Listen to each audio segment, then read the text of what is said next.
अस्सलाम वालेकुम जी। तो अपने YouTube चैनल पर आपको खुशामदीद कहते हैं। दुआ है कि आप जहां भी रहें खुशो खुरम रहें, हंसते रहें और मुस्कुराते रहें। तो चंद अहम खबरें निकलकर सामने आई हैं। पहली खबर ये है, आप जानते हैं कि मियां शहबाज शरीफ साहब ने अपने बड़े भाई नवाज शरीफ साहब से लंदन में मुलाकात की है। पहले कहा जा रहा था कि एक मुलाकात हुई है, अब जो खबरें सामने आई हैं कहा जा रहा है कि 2 मुलाकातें हुई हैं और इन मुलाकातों में कुछ खौफनाक किस्म की खबरें निकलकर सामने आई हैं। मैंने कल वाली वीडियो में भी बताया था आपको कि कुछ फार्मूले, कुछ नए प्लान, कुछ तजावीज दी जा रही थी कि 7 माह की एक्सटेंशन दे दी जाए या फिर 4 माह की, और उसके साथ वाइस आर्मी चीफ भी लगा दिया जाए। जनरल आसिम मुनीर साहब का नाम भी आ रहा था और जनरल साहिर शमशाद मिर्जा साहब का भी नाम आ रहा था। तो इस तरह की अफवाहें थी। सोशल मीडिया पर भी कुछ बड़े सहाफी भी यही बातें कर रहे थे कि नहीं जी ये खबरें चल रही हैं मार्केट में और ये कुछ होने जा रहा है। तो इस तमाम तर सूरत हाल पर बातचीत करने के लिए शहबाज शरीफ साहब आज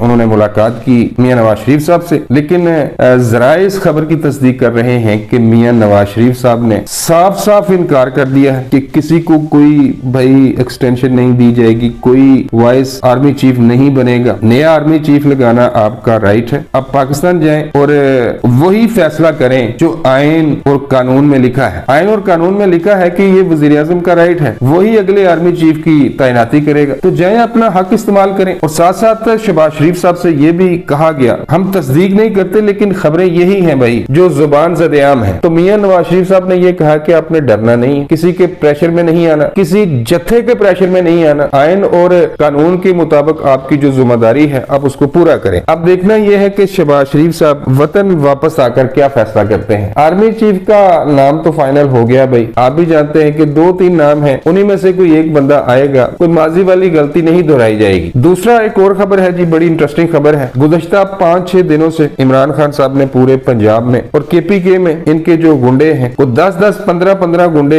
आते हैं, उनके हाथ में डंडे हैं, कुर्सियां वो सड़क के बीच दरमियान कुर्सियां लगाते हैं पुलिस की मौजूदगी में और आवाम का जीना हराम कर देते हैं। किसी ने स्कूल जाना है, किसी ने कॉलेज जाना है, किसी ने अपनी जॉब पे जाना है, किसी पेशेंट ने हॉस्पिटल जाना है, तो लोग तंग आए पड़े थे। आवाम के सब्र का पैमाना लबरेज हो चुका था। लोगों की जिंदगी इन्होंने अजीरन कर दी थी पिछले 5-6 दिनों से, और 8-10 कन टूटे किस्म के इंतहाई नालायक और घटिया किस्म के दगड़ दल्ले जिनकी तादाद 10 या 15 होती थी, वो सड़क में बैठकर आवाम का जीना हराम कर दिया था उन्होंने पिछले 4-5 दिनों से। लाहौर में भी यही सीन थे और रावलपिंडी में भी यही सीन थे। चंद दिन पहले मैंने आपको एक वीडियो बनाकर दी थी कि लोग अब तंग आ चुके हैं, वो इनकी बदमाशी कबूल नहीं करेंगे। भाई साफ नजर आ रहा है कि पुलिस उनकी मदद कर रही है, पुलिस की गाड़ियां और पुलिस की नफरी उनकी हिफाजत के लिए वहां पर मौजूद रहती है। तो सबसे ज्यादा ये हंगामे किए जा रहे थे रावलपिंडी में। वो फैजल हसन दुनिया का सबसे नालायक और झूठा तरीन इंसान, उसकी क़यादत में आज फिर रावलपिंडी वाले गयूर अवाम ने उनको पकड़ लिया। उन्होंने कहा कि फौरी से पहले इनको यहाँ से हटाएं, इन दगड़ दलों को यहाँ से ले जाएं,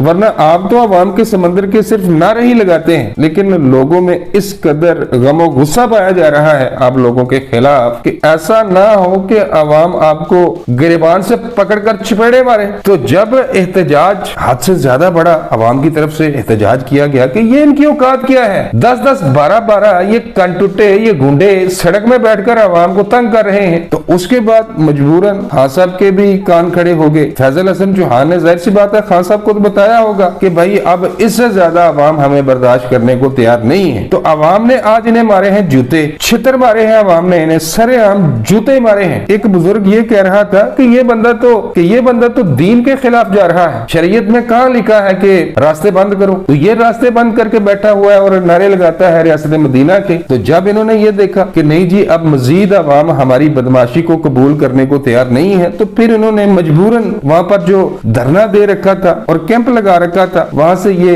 इन्होंने वो धरना खत्म किया और कैंप वहां से उखाड़ा और वहां से चले गए। तो पिछले 6-7 दिनों से इन्होंने जो धरनों की, सड़कें बंद करने की सियासत शुरू की हुई थी रियासत को धमकाने के लिए, कोई और तो नहीं बोला, किसी ने आवाज नहीं उठाई, कोई किसी ने नोटिस नहीं लिया, किसी अदालत ने भी नोटिस नहीं लिया, लेकिन अवाम ने नोटिस लिया है। और दूसरी तरफ रही इनके लॉन्ग मार्च की बात, तो वो भी बुरी तरह नाकाम हो गया है। शाह महमूद कुरैशी साहब ने आज जब लॉन्ग मार्च का आगाज किया तो कोई 800-900 बंदा था, या 1000-1200 होगा भाई, इससे ज्यादा नहीं था। इमरान खान की क़यादत में तो फिर कोई 1500-2000 बंदे आ जाते थे, लेकिन आज तो 800-900 बंदे थे। तो ये ये थी जी अब तक की चंद अहम खबरें जो मैं आपको बता चुका हूँ। मिलता हूँ किसी नई वीडियो में अल्लाह ने के बाद।